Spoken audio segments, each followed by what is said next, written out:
সুপ্রিয় দর্শক বন্ধুরা, কেমন আছেন? ছন্দলোকের পক্ষ থেকে আমি আছি ইয়াসিন। নতুন ভয়ঙ্কর ভিডিও নিয়ে হাজির হলাম। আজকের গল্পটি বাস্তব এবং সত্য ঘটনা। ২০২৫ সালের দিকে ঘটে যাওয়া এক বাস্তব রহস্যময় কাহিনী। এই গল্পে রয়েছে এক যুবকের ভয়ঙ্কর অভিজ্ঞতা, যা শুনলে আপনিও আমার মতো শিউরে উঠবেন। তাহলে দেরি কিসের? চলুন শুরু করি। আমার নাম হাবিব ইসলাম। বয়স ২৫ থেকে ২৬-এর মধ্যে। আমি বাংলাদেশের আকাশীতলা নামের একটি গ্রামে থাকি। ছোটবেলাতেই বাবা মাকে হারিয়েছি। কারো সাহায্য ছাড়া একাই বড় হয়েছি আমি। তাই হয়তো একাকিত্বের কারণে আমার চারপাশের অদ্ভুত ঘটনাগুলোকে আমি বেশি টের পাই। গ্রামের লোকেরা আমাকে প্রায়ই সতর্ক করত, আকাশীতলার পুরনো পাকা ঘরটার কাছে যাস না, কারণ সে ঘর বহু বছর ধরে খালি, তবু মাঝরাতে ভেতরে আলো জ্বলে ওঠে। আমি কখনো এসব বিশ্বাস করতাম না। কিন্তু এক রাত সব কিছু বদলে গেল। রাত তখন মাত্র শুরু হয়েছে। গ্রামের সবাই ঘুমোতে ব্যস্ত, কিন্তু আমার চোখে ঘুম আসছিল না, কারণ আজ প্রথমবার আমি শুনেছিলাম গ্রামের ভয়ঙ্কর গুজবটা। পুরনো পাকা ঘরটার ভেতরে মাঝরাতে আলো জ্বলে, অথচ ঘরটা বহু বছর ধরে খালি।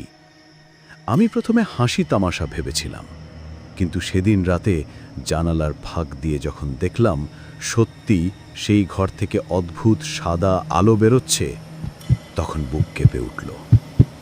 আমার মাথায় শুধু একটাই প্রশ্ন, আলোটা আসছে কোথা থেকে? আমি ঠিক করলাম দেখে আসব। অন্ধকার রাস্তা ধরে একা একা হাঁটতে হাঁটতে ঘরের সামনে পৌঁছালাম। দরজাটা আধ খোলা, ভেতর থেকে আলো বেরোচ্ছে। আশ্চর্যজনক বিষয় হচ্ছে, কোনো বাতাস নেই, তবুও দরজাটা আস্তে আস্তে দুলছিল, যেন ভেতর থেকে কেউ আমায় ডাকছে। আমি ভেতরে ঢুকব ঠিক তখনই কানে একটা ফিসফিস শব্দ ভেসে এলো, থাম, ভেতরে ঢুকিস না। আমি চারপাশে তাকালাম, কেউ নেই, কিন্তু শব্দটা আসলো কোথা থেকে? আমি ভয়কে দমিয়ে ভেতরে পা রাখলাম। ঘরের ভেতরটা ফাঁকা, শুধু মেঝেতে ধুলো আর মাকড়সার জাল।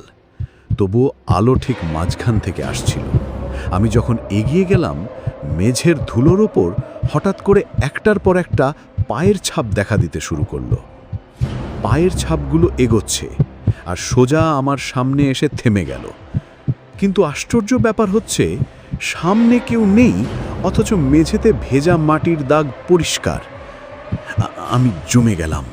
আর ঠিক তখনই ওপরে ছাদের দিক থেকে আস্তে আস্তে একটা কণ্ঠ ভেসে এলো, তুই আমার ঘরে কেন? আমি ভয়ে পেছাতে চাইলাম, কিন্তু দরজা তখন বন্ধ হয়ে গেছে। আলোটা ধীরে ধীরে লাল হয়ে উঠছে, তারপর দেয়ালে ছায়া ভেসে উঠল। কিন্তু আমার শরীরে কাঁটা দিল, কারণ ঘরে আমি একাই দাঁড়িয়ে আছি, তবুও দেয়ালে দেখা যাচ্ছে ৩-৪টে লম্বা ছায়া। তাদের মধ্যে এক ছায়া ধীরে ধীরে আমার দিকে এগোতে লাগলো। তার পায়ের কোনো শব্দ নেই, শুধু কানে বাজছে কর্কশ নিঃশ্বাস। আমি পিছিয়ে যেতে যেতে ঠেকে গেলাম দেয়ালে। ঠিক তখন সেই ছায়া ফিসফিস করে বলল, তুই এখন থেকে আর বেরোতে পারবি না। আমি অজ্ঞান হয়ে গিয়েছিলাম। ভোরে যখন চোখ খুললাম, নিজেকে পেলাম আমার বাড়ির বিছানায়। গ্রামবাসীরা বলল, রাতে তারা আমাকে ওই পুরনো ঘরের সামনে অজ্ঞান অবস্থায় পেয়েছে। কিন্তু তারা কিছুতেই বুঝতে পারেনি আমি সেখানে কি করছিলাম।